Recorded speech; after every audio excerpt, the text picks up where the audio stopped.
And we are live. It's Dr. Justin Marcagiani here in the house with Dr. Alex Nelson, who is a functional neurologist. We're going to be diving into functional neurology, how to build a healthy brain. If your brain is not functioning optimally, you have brain fog, cognitive issues, neurological issues, brain inflammation, whatever that spectrum of symptoms is, we're going to talk about getting to the root cause. Again, Dr. Alex is a functional neurologist in the Kansas City, Lee Summit area. His website we'll put down below. Dr. Alex, what's your website? hmlfunctionalcare.com. Be right in the description below. So Dr. Alex sees patient in person as well as worldwide, like I do on the functional medicine side. So we're going to dive into these root cause topics today. Dr. Alex, how are we doing, man? Awesome. Thank you for having me. I'm excited. Awesome. Well, very cool. So I know you started off as a chiropractor like I did as well. And you decided to get continuing education, Carrick, IAFNR, a lot of these different functional neurological groups. I know you had a lot of education in nutrition and functional medicine. Tell me, how did you come from just, the chiropractic education and then moving deeper into more of these functional neurological fields? And what caused you, what motivated you to take thousands of extra hours of education and courses?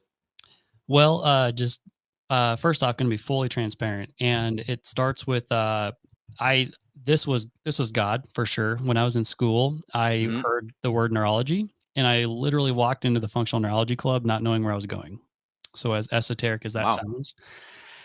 Then when I was going through school, I started taking courses, and I knew I was going to do neurology, and then I started hearing kids. And I learned mainly from my main academic mentor, Dr. Robert Malello, and our main focus is kids and kids with developmental disorders, everything from learning disorders, ADHD, autism, other sensory processing disorders as well. And we do work with adults. After we started working with kids, what happened was the kids would start to get a little better, or they get better, substantially better. And then the parents would shove them aside and say, now it's my turn. So we do work with adults, but primarily kids. Excellent. And when we look at functional neurological issues with kids and we look at the treatments, I always like to look at compare and contrast, right? Conventional medicine has a handful of tools in their tool belt. I'm just kind of making a list as you're talking here. But you have SSRI medication. You have stimulants to overstimulate to help with focus. These are your Ritalin, your amphetamines. You have your typical, like you see it more with kind of autism, but your antipsychotics like your Risperidol or your Abilify. You have things that work more on GABA and your benzodiazepines, whether it's Klonopin, et cetera. You have your anticonvulsants. And then you have your different layers of behavioral therapy, whether it's cognitive or speech or occupational. And that's kind of it. I mean, there isn't a lot in between there. Is that a pretty good summary of what conventional medicine has to offer across the board there? Yeah, it's a silly analogy, but this comes from Dr. James Chestnut. When it comes to Western medicine and particularly in neurology, they're really good at being a firefighter.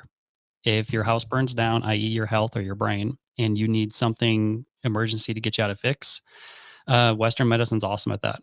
But don't call them to rebuild your house. You need contractors. You need Dr. Justin. You need me. You need other like-minded practitioners, because we have the hammers and we have the nails. They have the axes and the fire hoses. And you're absolutely right. It's just limited with what they do because that's their training. There's nothing wrong with it. It's just that we have to have our side of the coin, or our training, to be able to help these people with these chronic health problems. And I see patients that are so needing a diagnosis, like I need a diagnosis. But the problem with a lot of diagnoses, a diagnosis mostly is there so a doctor can get paid from an insurance company and recommend a medication or a surgical procedure. But most of the time that diagnosis does not go upstream and connect to the root cause. Diagnosis, if I had a broken arm, is very helpful because I can apply a surgery and a procedure that's going to fix that. The underlying cause does not have to be addressed because it was an isolated one-off. It was a car accident. That car accident only happened once. Ideally, it won't happen again. It's not an issue.